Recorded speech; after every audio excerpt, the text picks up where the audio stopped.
चलो फिर इस लेक्चर में हम लोग डिटर्मिनेंट को समझेंगे। डिटर्मिनेंट क्या है, डिटर्मिनेंट कब डिफाइन होता है, डिटर्मिनेंट को किस तरीके से डिनोट करते हैं, डिटर्मिनेंट का हम ऑर्डर कैसे पता करते हैं, ये सारी चीज़ों को हम लोग समझेंगे। चलो शुरू करते हैं फिर। तो ये रहा हमारा चैप्टर, डिटर्मिनेंट है ये। डिटर्मिनेंट एक्चुअली क्या होता है ना कि देखो, पहले मैं एक बार आपको रीड कर देता हूँ डेफिनेशन, फिर समझते हैं उसको, ठीक है। इफ द इक्वेशंस, मैंने यहाँ पे इक्वेशंस लिखा है, यानी कि एक से ज़्यादा इक्वेशन होगा ऑब्वियसली। तो इफ द इक्वेशंस, और यहाँ पे मैंने दो इक्वेशन लिखे हैं, एक तो ये रहा आपका और एक ये।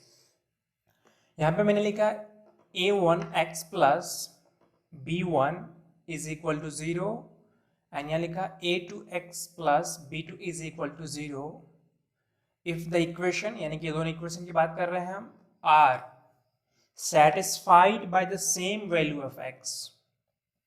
यानी कि ये जो दो इक्वेशन मैंने यहाँ पे लिखा है, ये दोनों इक्वेशन अगर x की सेम वैल्यू से अगर सेटिस्फाई करती है, यानी कि x की जो भी वैल्यू हम रखना चाहें, 1 2 3 4 कुछ भी, 100 200 जितना भी रखना चाहें, तो x की वैल्यू अगर दोनों इक्वेशन में हम पुट करेंगे, इसमें जो भी करेंगे सेम करेंगे। यहाँ लिखा ना कि satisfied by the same value of x, x की सेम वैल्यू से अगर ये दोनों इक्वेशन हमारा सेटिस्फाई कर रहा है, तो हमारे पास ये एक इक्वेशन ड्राइव होगा।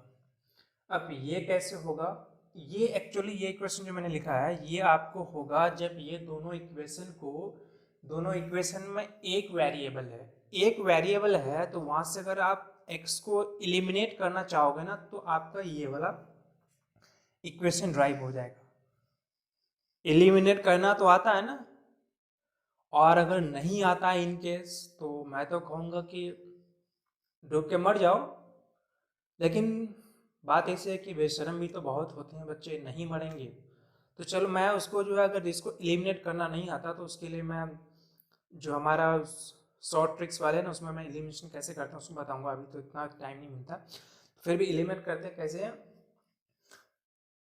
जब हमारे पास एक वेरिएबल है, उसको एलिमिनेट करना है तो हमें दो इक्वेशन चाहिए होता है, दो वेरिएबल है उसको एलिमिनेट करना है तो तीन इक्वेशन चाहिए होता है। तो ऐसे ही होता है। तो यहाँ से सिंपली अगर इसको एलिमिनेट करोगे आप ना, तो ये आएगा। यहाँ पे करना कुछ नहीं है, बस x की वैल्यू यहाँ से इसमें x की वैल्यू पता करनी है और उसकी वैल्यू इसमें पुट करनी है, हो जाएगा एलिमिनेशन। सिंपल रहता है यार। तो इसको है कि if the equation this and this, यानी कि दोनों equation, if the equation are satisfied by the same value of x की सेम वैल्यू से अगर दोनों इक्वेशन सेटिस्फाई करता है, तब हम इसको एलिमिनेट करेंगे दोनों इक्वेशन को, तो मेरे पास एक ये इक्वेशन ड्राइव होगा। तो जो ये इक्वेशन ड्राइव होगा ना, तो ये सारे कंडीशन को फुलफिल करने के बाद कि ये दोनों इक्वेशन में x की सेम वैल्यू सेटिस्फाई करते हुए दोनों इक्वेशन को ये ड्राइव करेंगे हम। तो ये जो हम इक्वेशन को ड्राइव करेंगे एलिमिनेशन करने, यहाँ पे x की वैल्यू को एलिमिनेट करने के बाद ये इक्वेशन जो हमारा आएगा, तो ये इक्वेशन है। लेकिन अगर हम सिर्फ इतना सा पार्ट लें, यहाँ जो मैंने लिखा है ये वाला पार्ट, अगर सिर्फ इतना सा पार्ट लें, इज इक्वल टू 0 है, तो इसको हम इक्वेशन कह रहे हैं। लेकिन अगर हम सिर्फ इतना ही पार्ट लेंगे ना, तो ये हमारा एक्सप्रेशन होगा। समझ रहे हो? यहाँ पे हम पॉइंट आ गया तो एक बार फिर से हाईलाइट मैं कर देता हूँ कि इक्वेशन और एक्सप्रेशन में किसी को कन्फ्यूजन तो नहीं है।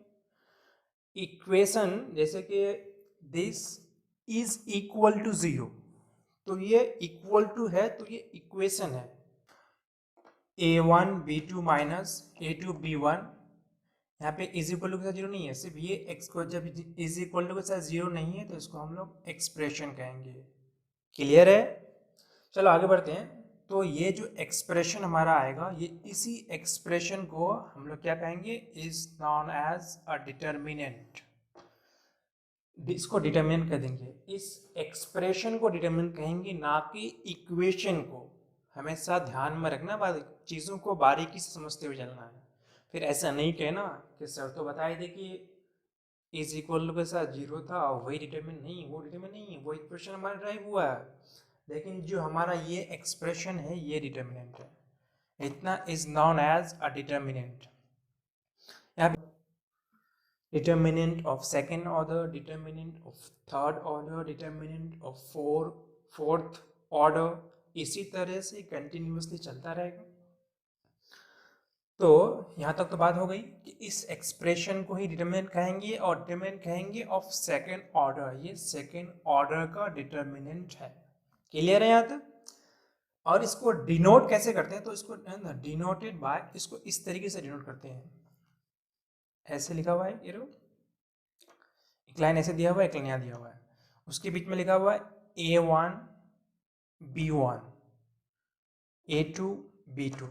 इसको जो है इस तरीके से डिनोट किया जाता है। किसको डिनोट किया जाता है भाई? डिटर्मिनेंट को। ठीक है, यहाँ पे एक पॉइंट और लिखा हुआ है कि every determinant of second order consist लिखा हुआ है, consist of 2 rows and 2 column। 2 rows and 2 column। अब रोज और कॉलम में भी जिसको डिफरेंस नहीं पता है, तो मैं क्या कह सकता हूँ, मैं बता सकता हूँ। तो यहाँ पे consist of 2 rows and 2 column, ऐसे जो होता है ना, ऐसे वाले, इसको रोज बोलते हैं। ये 2 रो है, और ऐसे जो है ये कॉलम है। ठीक है, क्लियर है? रो और कॉलम समझ में आ गया ना? एक भाई ये से लाइन में 1 row 2 row, first column second column. Clear है? तो यहाँ तक तो हमने देखा कि डिटर्मिनेंट क्या होता है, और डिटर्मिनेंट को कैसे डिनोट करते हैं, डिटर्मिनेंट कब डिफाइन होता है। यहाँ पे हमने ये देखा कि एक्सप्रेशन और इक्वेशन में क्या डिफरेंस है, और यहाँ पे हमने देखा कि रो और कॉलम में डिफरेंस तो बहुतों को सबको पता होता है, पर फिर भी मैंने बता दिया। यहाँ पे ये सारी चीज़ें हो गया। और इन केस अगर आपको कुछ समझ में नहीं आता है, तो सब कुछ आपके हाथ में, आप इसको बैक करके देख सकते हैं। ऑब्वियसली क्लियर समझ में आएगा, क्योंकि मैंने बहुत ही आहिस्ते से और डिटेल में बताया। तो चलो फिर हम लोग मिलेंगे अगले लेक्चर में यार।